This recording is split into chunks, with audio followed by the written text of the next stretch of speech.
শালা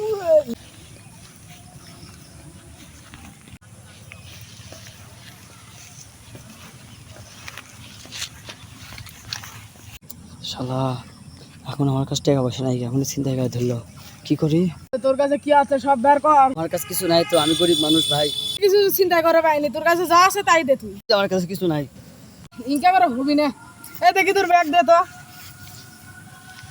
সামান্য গেঞ্জি আছে, তোর পকেট চেক কর। হ্যাঁ রে, তোর কাছে কিচ্ছু নাই মানে? আমি বলিনি তো আমার কাছে কিছু নাই। আমি আজকে এক জায়গায় চিন্তা করে গেছিলাম, ওই জায়গায় ম্যাটটা খায়া আমার টাকা পয়সা মোবাইল টোবাইল সব দিয়ে সামান্য একটা কিনে নিয়ে আসছি। আজকে সারাদিনে কিচ্ছু করে পাইনি রে। কি এখন করবো, আজকে তো কিছু একটা করা লাগবে। বেটা আমার অনেক মায়া লাগছে, তুই আমার দলে তাই তোকে দে, আমার কাজ আছে। समझ रहे हो समझ रहे हो आप समझ रहे हो ना। আজকে তো কাম পাইছি, এর কিডনি মিডনি খুলে বেঁচে যাবি। যাই একটা বস্তা নিয়ে আসি।